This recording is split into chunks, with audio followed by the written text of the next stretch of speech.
డెఫినెట్గా న్యాయం జరుగుతుంది. మీరేమో విచారణకి సంబంధించి స్టేట్మెంట్ రికార్డ్ కోసం వచ్చారు.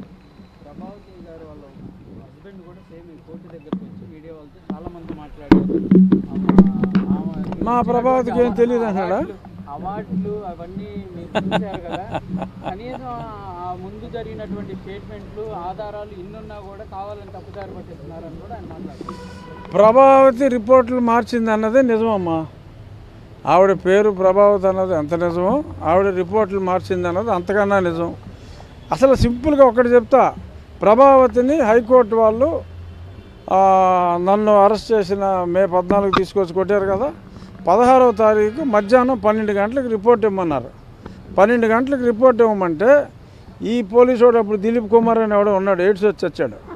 ఆ దిలీప్ కుమార్ నన్ను తీసుకెళ్ళి జైల్లో పెట్టి 4:30కి జైల్లో పెడితే నన్ను జైల్లోకి వెళ్ళానని ఎన్ష్యూర్ చేసుకుని ప్రభావతి రిపోర్ట్ రిలీజ్ చేసింది.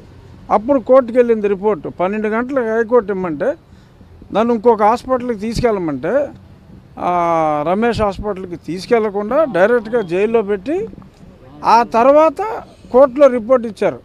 అప్పుడు కోర్టు నన్ను పిలిపించమన్నారు. పిలిపించమంటే సుధాకర్ రెడ్డి లేదు ఆల్రెడీ జైల్లో ఉన్నాడు, ఇప్పుడు జైలు తలుపులు తెరిచి తీసుకురావడానికి కుదరదు అని అంతా ప్లాన్ చేసిన కుట్ర. ఆ కుట్రలో ప్రభావతి ప్రముఖ పాత్ర వహించిన మాట నిజం. సరే ఎప్పుడో మెడల్ వచ్చింది, ఇవన్నీ ఎలా కుదురుతాయి? మెడల్ వచ్చిన దానికి ఈ రిపోర్ట్లు మార్చిన దానికి సంబంధం ఉంది. అప్పుల్లో బాగా చదువుకుని ఉండొచ్చు, మెరిట్లో పాస్ అయి ఉండొచ్చు, బట్ దానికి మొగుడు ప్రలోభమా లేకపోతే ఆ మొగుడిని ప్రలోభం చేసిన ఒక ప్రముఖ రాజకీయవేత్త వెనకాల ఎవడున్నాడో మీకు అర్థమైపోద్దిలే.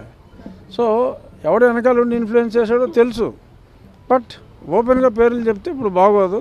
బట్ డెఫినెట్గా ప్రభావతి గారు కుమ్మక్కయ్యారన్నది నిజం. రవి గారు మీ దగ్గరికి వచ్చి ఎన్ని చెప్పినా అల్టిమేట్గా నిజం బయటికి రాకపోదు. బట్ రవికి తెలుసు అంతా, ఎందుకంటే చెప్పింది ఆయనే కదా. ఇన్నాళ్ళు అవుతున్నా కానీ ప్రభావతిని అరెస్ట్ చేయడానికి ఎందుకని ఆలస్యం అవుతుంది? అంటే సుప్రీంకోర్టులో ఆవిడ బెయిల్ తెచ్చుకుందిగా, పారిపోయిన తర్వాత ఆవిడ వచ్చింది, సుప్రీంకోర్టులో బెయిల్ తెచ్చుకుంది. ఇప్పుడు పిలిచినప్పుడు వెళ్ళాలి, పిలుస్తారు. ఇప్పటికీ కూడా నిజం చెప్పకపోతే సుప్రీంకోర్టులో ఇంకొక 3 వారాల్లో వస్తుంది. నన్ను కౌంటర్ ఏమన్నారు, మా కౌంటర్ కూడా వేస్తాం. దాని తర్వాత 2 వారాల్లో ప్రభావతి గారు కౌంటర్ వేయాలి. మరి ఆవిడ కూడా బాగా రిచ్ లేడీ అనుకుంటా, బాగా సీనియర్ కౌన్సిల్ 10-15 లక్షలు తీసుకునే వాళ్ళని ఎంగేజ్ చేశారు. సో అప్పుడు ఆవిడ కోఆపరేషన్ ఉంటే ఇక్కడ ఆ బెయిల్ కంటిన్యూ అవుతుంది. ఆవిడ కోఆపరేట్ చేయకపోతే అదన్నమాట. ఇలాంటిది చిన్నపూడిపేటలో విడుదల రజనీ గారు పేరున ఒక వ్యక్తి సేమ్ ఇలాగే టార్చర్ చేశారు స్టేషన్లో అంటూ కేసు పెట్టారు సార్. వెంటనే ఎఫ్ఐఆర్ కూడా నమోదైపోయింది. కానీ ఈ